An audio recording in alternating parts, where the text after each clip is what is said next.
May babaeng gusto mo pero hindi mo alam kung gusto ka rin ba niya. Araw-araw mo siyang iniisip tuwing magka-chat kayo. Iniisip mo kung may meaning ba yung mga reply niya. Kapag tumingin siya sa'yo, pinapalaki ng utak mo yung simpleng tingin. Kapag ngumiti siya, iniisip mo, may chance kaya ako? Pero ito ang masakit na katotohanan. Maraming lalaki ang nasisira ang opportunity hindi dahil pangit sila, hindi dahil wala silang pera, hindi dahil boring sila, kundi dahil hindi nila alam basahin ang babae. Minsan gusto ka na pala niya, pero masyado kang obvious kaya umatras siya. Minsan gusto ka niya, pero sobrang torpe mo kaya napagod siya. At minsan, hindi ka niya gusto, pero pinipilit mong paniwalaan ang sarili mo. Kaya sa video na ito, tuturuan kita ng 7 psychological signs na gusto ka ng babae. At sa dulo, tuturuan din kita kung paano mo siya mapapaamin nang hindi ka nagmumukhang desperado. Dahil tandaan mo ito, ang babae, bihirang umamin direkta. Hindi yan lalaki na sasabihin agad gusto kita. Ang babae, mas madalas ipapakita niya muna sa actions, sa tingin, sa energy, sa effort. At kapag marunong kang bumasa ng signs, ikaw na mismo makakaalam bago pa siya umamin.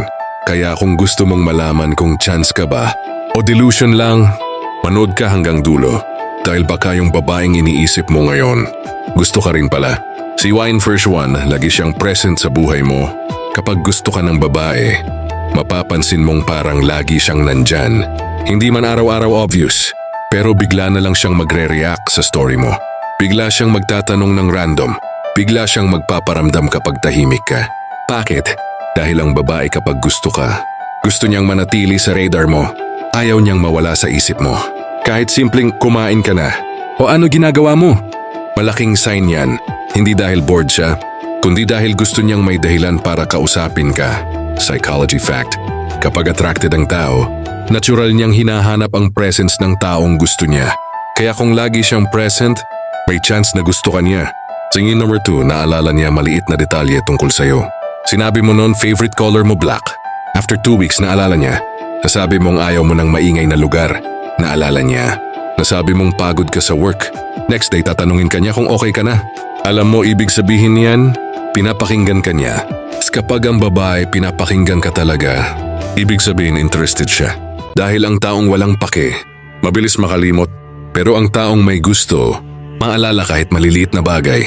Sign number 3, naiiba energy niya pag ikaw kausap. Pansinin mo, kapag iba kausap niya, normal lang. Pero pag ikaw, mas malambing, mas madaldal, mas playful, mas mabilis mag-reply. Bakit? Dahil may emotional trigger ka sa kanya. Ikaw yung tao na nagbabago ng mood niya. Malaking sign yan, kapag babae komportable at masaya sa'yo, unti-unti yang nahuhulog. Sign 4, naiinggit siya. Kapag binanggit mo ibang babae, biglang nagiging cold, biglang curious, biglang sino yon, biglang nagtatampo ng hindi halata. Yun ang isa sa pinaka-solid na sign. Jealousy means emotional investment. Hindi siya maiinggit kung wala siyang pake. Kaya kung napapansin mong may reaction siya sa ibang babae sa paligid mo, may nararamdaman yan. Sign number 5, gumagawa siya ng dahilan para magkalapit kayo. Biglang manghihiram, biglang magpapatulong, biglang sasabay, biglang tatabi, biglang may tanong na pwede namang iba ang tanungin. Bakit ikaw? Dahil gusto niyang magkaroon ng connection. Ang babae bihira gumawa ng move ng obvious. Pero subtle ways, oo. At ito yung isa doon. Sa number 6, siya mismo nag-o-open up. Kapag babae nagkukwento ng problema, dreams, insecurities, family issues, hindi yan simpleng usap lang. Trust yan. At kapag may trust, may emotional connection. At kapag may emotional connection, possible na may feelings.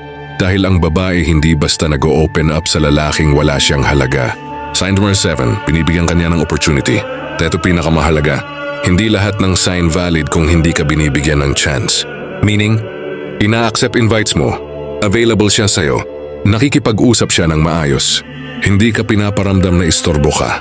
Kasi kahit gusto ka ng babae, kung ayaw niyang pumasok ka sa buhay niya, wala rin. Pero kung binibigyan ka niya ng access, may pinto kang pwedeng buksan. Paano mo siya mapapaamin? Ngayon, ito ang technique. Huwag mong tanungin diretso ng, gusto mo ba ako? Masyadong pressure yan. Instead, gamitin mo ang calm confidence. Sabihin mo, parang feeling ko may special treatment ako ha. Or, baka gusto mo na ako ha. Sabihin mo pa joke pero confident. Bakit effective yan? Dahil kapag gusto ka niya, magre-react yan, mahihiya, ngingiti, magtatanggol pero kikiligin. At minsan siya na mismo amin paunti-unti. Pero kapag wala, makikita mo rin agad. No pressure, no embarrassment. Final message. Tandaan mo, hindi mo kailangan habulin ng babae para mapaamin siya.